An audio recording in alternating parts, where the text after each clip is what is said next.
خواجہ قطب الدین بختیار کاکی سب کہہ دو رحمت اللہ علیہ، بڑا ولی ہے، بڑا ولی ہے۔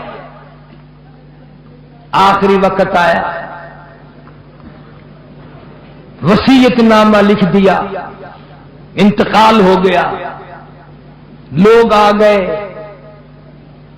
اتنا اچھا زمانہ تھا، مولانا مناظر احسن گیلانی رحمت اللہ علیہ نے لکھا ہے کہ خواجہ قطب الدین کا جنازہ پڑھنے کے لیے جو مجمع آیا ہوا تھا اس میں کم سے کم 15,000 محدث تھے، 50,000 قاری تھے، 80,000 ناظر قرآن پڑھنے والے تھے۔ ریل، موٹر، کار، ہوائی جہاز کچھ نہیں تھا، اتنی دنیا جنازہ پڑھنے آئی تھی۔ جب وصیت نامہ کھولا گیا، توجہ کرنا، بس یہ بات لکھ کر اگر آج آپ لے گئے تو انشاءاللہ میرا واز کامیاب ہو جائے گا، جلسہ کامیاب ہو جائے گا۔ وصیت نامہ کھولا، اس میں لکھا ہوا تھا میری نماز جنازہ وہ آدمی پڑھائے، میری نماز جنازہ وہ آدمی پڑھائے جس میں 3 شرطیں پائی جائیں۔ میری نماز جنازہ وہ آدمی پڑھائے جس میں 3 شرطیں پائی جائیں۔ پہلی شرط یہ ہے ساری زندگی میں، ساری جوانی میں آج تک ایک دل بھی اس کی جماعت کی نماز تو کیا تکبیر اولا بھی فوت نہ ہوئی ہو۔ ایسا آدمی میرا جنازہ پڑھائے جس نے جب سے ہوش و حواس سنبھالا ساری زندگی میں اس کی نماز نہیں، جماعت نہ گئی۔ پہلی شرط تو یہ، اور دوسری شرط یہ ہے میری نماز جنازہ وہ آدمی پڑھائے جس کی ساری زندگی میں کبھی تہجد کی نماز قضا نہ ہوئی ہو۔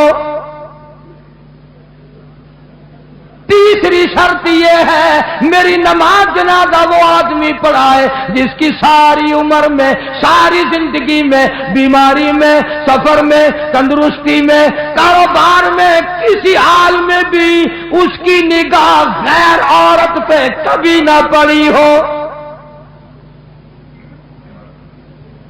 غیر محرم عورت پہ اس کی کبھی نہ نظر پڑی۔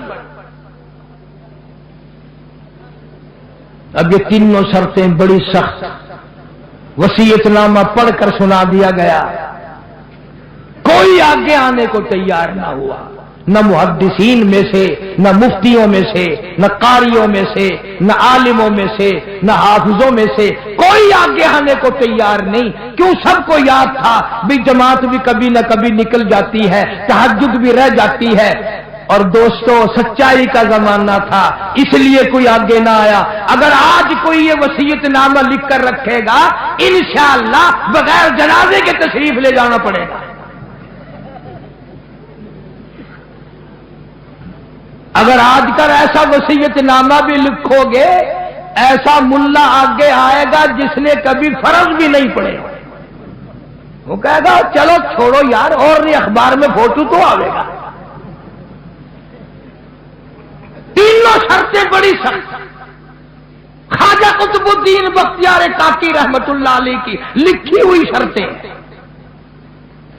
صبح سے لے کر شام ہو گئی، عصر کا وقت آ گیا، جنازہ رکھا ہوا ہے، خلقت خدا کی آئی ہوئی ہے، نہ کسی میں یہ شرطیں پائی جائیں، نہ کوئی جنازہ پڑھائے۔ عصر کی نماز کا وقت جب قریب آیا، ایک آدمی صف میں سے نکل کر آگے آیا، جنازے کے قریب آیا اور منہ سے کپڑا اٹھا کے کہنے لگا او خواجہ تجھے کیا ملا، تجھے کیا فائدہ پہنچا، تجھے کیا چیز حاصل ہوئی، جاتے جاتے میرا پردہ کیوں کھول گیا؟ آج